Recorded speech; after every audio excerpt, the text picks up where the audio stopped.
So what I want to talk about in today's Deadrop video is there's a lot of people who've been talking about movement and first-person shooters, especially when it comes to Call of Duty.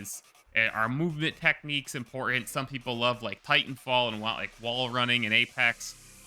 Others feel that the less of a skill, there's always this argument about skill gap and how much is too much or how little is too little. Games like Quake are really hard to master. But that is part of the fun. But then a lot of people walk away from games like that because they're too complicated. It's been big, Call of Duty pros have been discussing this, how slide canceling's been removed from Modern Warfare 2 and such.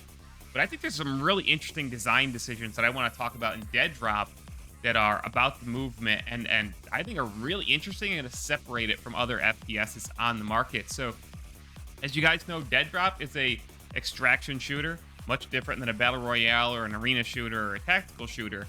But they've already added in this early days, this snapshot number 4, they've added some really interesting design decisions and movement abilities that I haven't seen in a first-person shooter like this in quite some time. So I want to show them off and talk about them. So I'm going to pull up some Deadrop gameplay for you. We already know that we got, we got sliding. Obviously, there's prone and such, but the latest Deadrop build actually added. I'm going to show some of this from my Twitch stream. You can hang from ledges and shimmy along ledges, and this includes off the side of a building. So you can run straight up the side of a building. Let's say somebody's chasing you, and just hang over the side and kind of hide from them. Like Call of Duty and Apex have this to a lesser extent. You can't move, you can't shimmy. But this is actually like you can jump off of that side and hide on the other side. Well, somebody comes, like you could, get the jump on them, jump back up over the ledge when they pass by, get them from behind.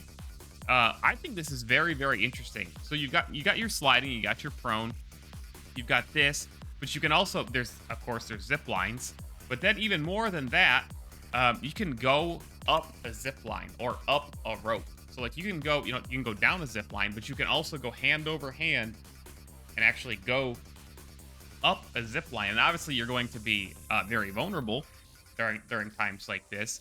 But what I'm saying is a lot of this reminds me of like the stealth games of old, like especially the Splinter Cell series, Tom Clancy's Splinter Cell. A lot of you older gamers like me will remember it. Some of the younger gamers might not remember Splinter Cell. But these are actually like stealth elements. And I think it's going to be really interesting. It's going to allow for a lot of player creativity. Which is going to be, they're building a really great sandbox with very interesting movement.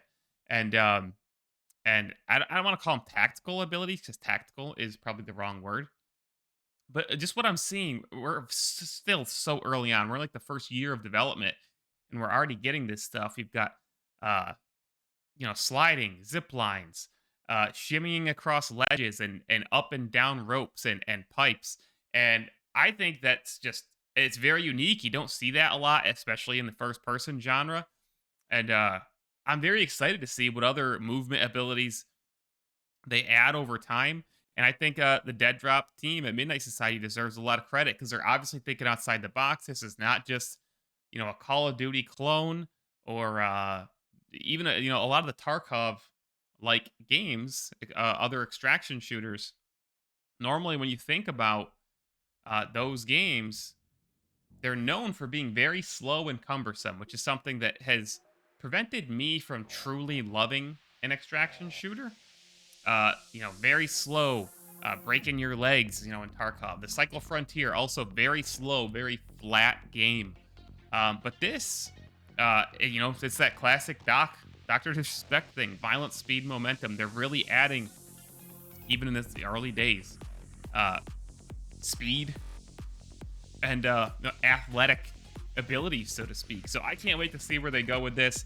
Everything so far, this latest build runs very smoothly, and I'm very interested to see this so-called skill gap in an extraction shooter, with faster paced combat, a little less cumbersome than the other extraction shooters. And that's what I've been waiting for personally, to see the extraction genre take over. So very much looking forward to it.